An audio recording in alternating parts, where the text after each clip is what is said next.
خداوند کے زندہ کلام میں سے استثناء کی کتاب اور اس کا پہلا باب۔ یہ وہی باتیں ہیں جو موسیٰ نے یردن کے اس پار بیابان میں، یعنی اس میدان میں جو صوف کے مقابل اور فاران اور توفل اور لابن اور حسیرات اور دیزہب کے درمیان ہے، سب اسرائیلیوں سے کہیں۔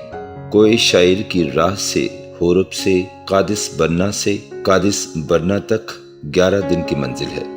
اور 40ویں برس کے 11ویں مہینے کی پہلی تاریخ کو موسیٰ نے ان سب احکام کے مطابق جو خداوند نے اسے بنی اسرائیل کے لیے دیے تھے ان سے یہ باتیں کہیں۔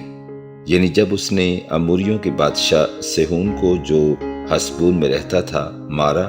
اور بسن کی بادشاہ اوج کو جو استارات میں رہتا تھا ادرئی میں قتل کیا،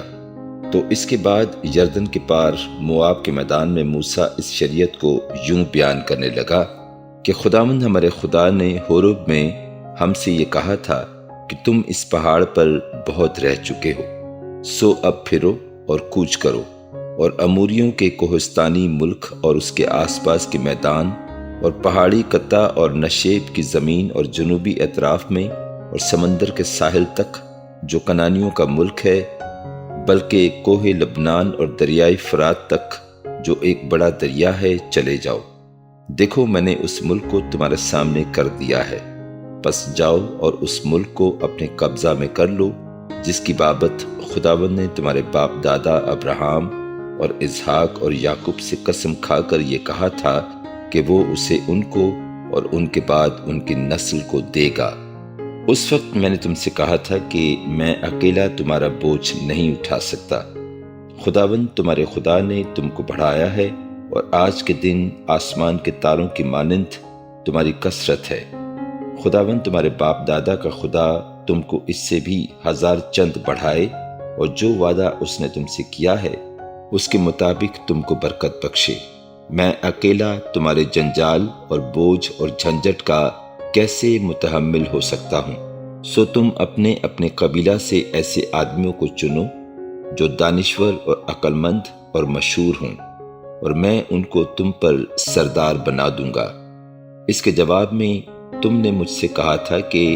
جو کچھ تو نے فرمایا ہے اس کا کرنا بہتر ہے۔ سو میں نے تمہارے قبیلوں کے سرداروں کو جو دانشور اور مشہور تھے لے کر ان کو تم پر مقرر کیا، تاکہ وہ تمہارے قبیلوں کے مطابق 1000 کے سردار اور سینکڑوں کے درمیان اور سینکڑوں کے سردار اور 50 کے سردار اور 10 کے سردار حاکم ہو۔ اور اسی موقع پر میں نے تمہارے قاضیوں سے تاکیداً یہ کہا کہ تم اپنے بھائیوں کے مقدسوں کو سننا، پر خواہ بھائی بھائی کا معاملہ ہو یا پردیسی کا، تم ان کا فیصلہ انصاف کے ساتھ کرنا۔ تمہارے فیصلہ میں کسی کی رو رعایت نہ ہو، جیسے بڑے آدمی کی بات سنو گے ویسے ہی چھوٹے کی سننا، اور کسی آدمی کا منہ دیکھ کر ڈر نہ جانا، کیونکہ یہ عدالت خدا کی ہے،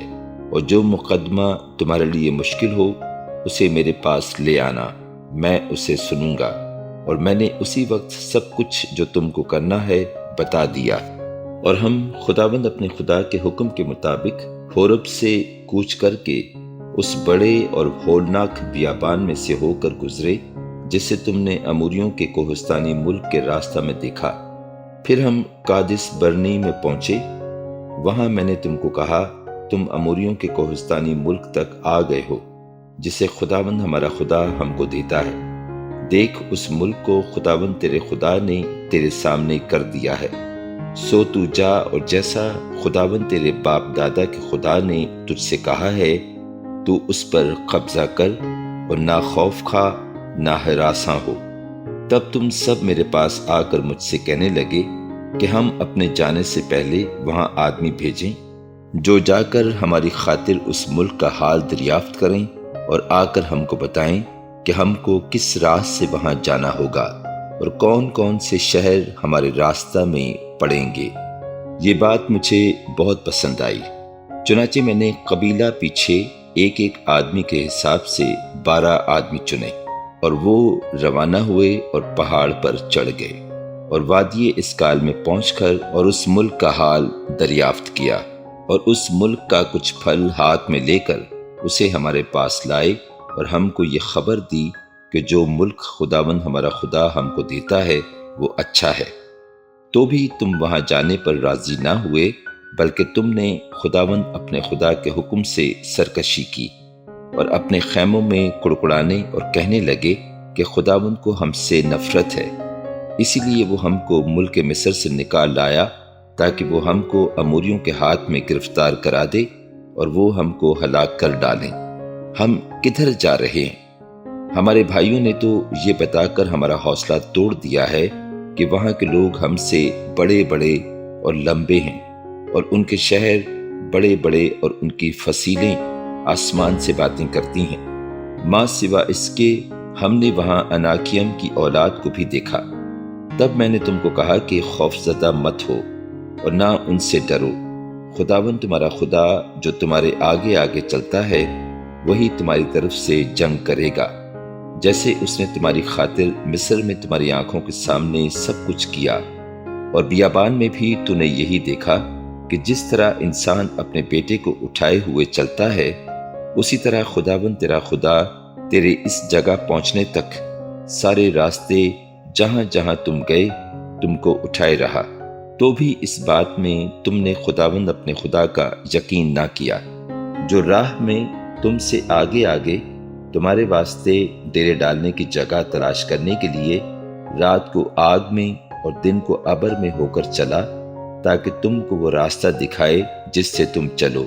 اور خداوند تمہاری باتیں سن کر غضبناک ہوا، اور اس نے قسم کھا کر کہا کہ اس بری پشت کے لوگوں میں سے ایک بھی اس اچھے ملک کو دیکھنے نہیں پائے گا جسے ان کے باپ دادا کو دینے کی قسم میں نے کھائی ہے، سوا یفنا کے بیٹے کالب کے، اور جس زمین پر اس نے قدم مارا ہے اسے میں اس کو اور اس کی نسل کو دوں گا، اس لیے کہ اس نے خداوند کی پیروی پورے طور پر کی، اور تمہارے ہی سبب سے خداوند مجھ پر بھی غصہ ہوا اور یہ کہا کہ تو بھی وہاں جانے نہ پائے گا۔ نون کا بیٹا یشوا جو تیرے سامنے کھڑا رہتا ہے وہاں جائے گا، سو تو اس کی حوصلہ افزائی کر،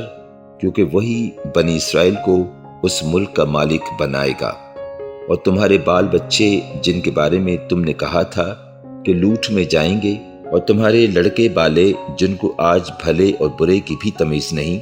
یہ وہاں جائیں گے، اور یہ ملک میں انہی کو دوں گا اور یہ اس پر قبضہ کریں گے۔ پر تمہارے لیے یہ ہے کہ تم لوٹو اور بحر کلزم کی راہ سے بیابان میں جاؤ۔ تب تم نے مجھے جواب دیا کہ ہم نے خداوند کا گناہ کیا ہے، اور اب جو کچھ خداوند ہمارے خدا نے ہم کو حکم دیا ہے اس کے مطابق ہم جائیں گے اور جنگ کریں گے۔ سو تم سب اپنے اپنے جنگی ہتھیار باندھ کر پہاڑ پر چڑھ جانے کو آمادہ ہو گئے۔ تب خداوند نے مجھ سے کہا کہ ان سے کہہ دے کہ اوپر مت چڑھو اور نہ جنگ کرو، کیونکہ میں تمہارے درمیان نہیں ہوں، تا ایسا نہ ہو کہ تم اپنے دشمنوں سے شکست کھاؤ۔ اور میں نے تم سے کہہ بھی دیا، پر تم نے میری نہ سنی، بلکہ تم نے خداوند کے حکم سے سرکشی کی اور شوخی سے پہاڑ پر چڑھ گئے۔ تب اموری جو اس پہاڑ پر رہتے تھے تمہارے مقابلہ کو نکلے، اور انہوں نے شہد کی مکھیوں کی مانند تمہارا پیچھا کیا، اور شیر میں مارتے مارتے تم کو ہرما تک پہنچا دیا۔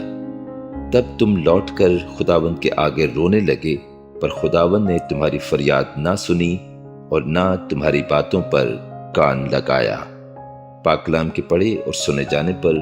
خداوند کی خاص برکت ہو، آمین۔